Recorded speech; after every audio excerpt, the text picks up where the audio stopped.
Let's talk about the related idea of what you call the myth of a secret genius. In our achievement society, capitalist world, we automatically assume that the richest people, folks like Elon Musk, are a bunch of secret geniuses, and as such, they deserve all their wealth and the power it brings them. Even more, it usually makes them impervious to any criticism. For example, if we stick with Elon Musk, because he's in the news yet again, he keeps coming out with these insanely dumb statements that are actively hurting his endeavors. As all advertisers are now running away from X or Twitter, and yet a lot of people are still convinced that he's just playing some sort of 4D chess, and that we regular idiots just don't understand his grand strategy. However, as you show in the book, again, we have it a bit backwards.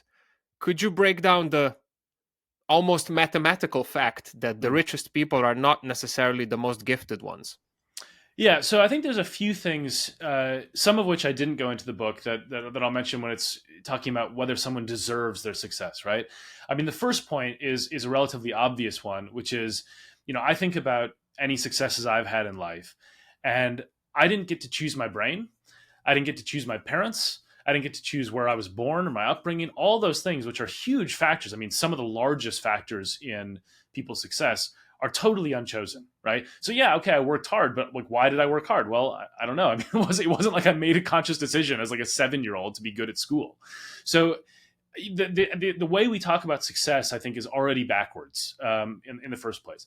The second thing, the myth of the secret genius idea, it draws from some research that I think is really important. That was a collaboration of physicists and economists, complex systems researchers, along with an economist.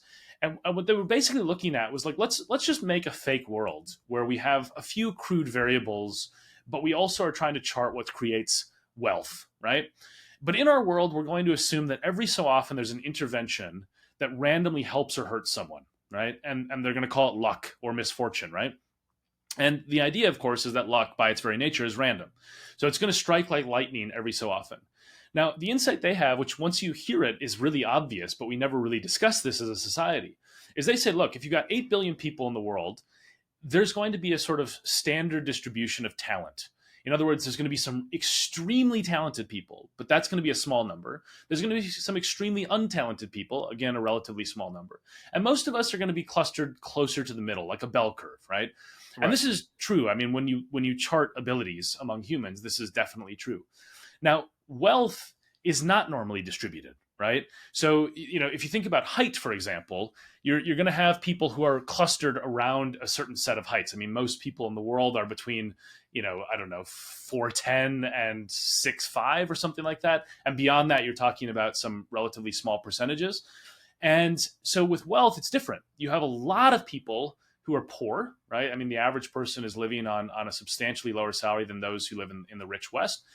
And then you have people like Elon Musk who have over $100 billion. I mean, I don't know what his net worth is now after he destroyed Twitter, but it's less than it was.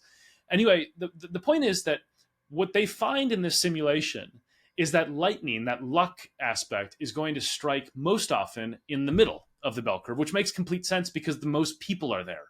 So it's really rare for luck to hit the extremely talented. It's also really rare for luck to hit the extremely untalented. It mostly hits the people who are near the middle. So what they find is that as the luck hits those people, they actually get very rich.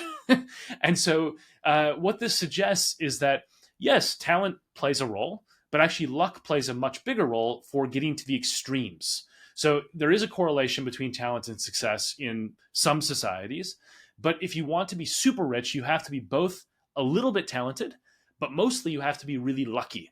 And this is something where we make the mistake because we only see the rich people and say, oh, wow, they must have deserved it. What we don't see are the extremely talented people who didn't hit success because they were unlucky. And we also don't see a lot of the people who are at the same level of talent as someone like Elon Musk and just never got lucky.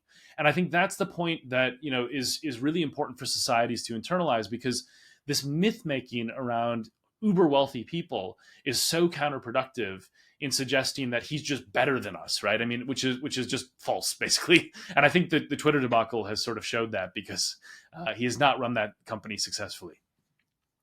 What about hard work? Yeah, I mean, hard work obviously matters, right? I mean, I think going back to the first point I made, you know, whether someone works hard or not, I don't think is totally a unconstrained choice that they have. That's just oh, some people choose it and some people don't. I think there's some factors that influence it, but I also think that yes, I mean, obviously, perseverance and striving are good things.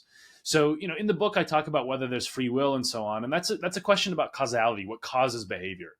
But whatever causes behavior, I think that humans are striving beings, and we should want to better ourselves. We should want to improve ourselves, and so on. So working hard, obviously, all things being equal, is a good idea. I mean, of course, you can't always hold everything constant and say all things are equal, but as a principle, yes. I mean, I think hard work is correlated with success to a certain degree.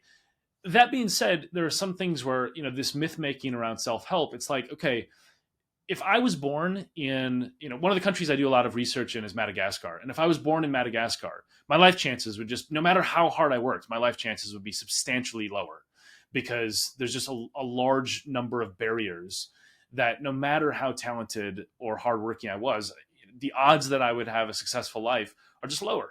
Right. I mean, only 40% of the island has electricity. The average person's living on less than $2 a day. Like, it's hard to become successful in that society. And so I think that's one of those things where we need to simultaneously say that hard work is a value to be promoted because it's good for society, but also that we overplay the degree to which people deserve success. And the corollary of that, which I think is very comforting, is we also overplay the degree to which people deserve blame for not succeeding.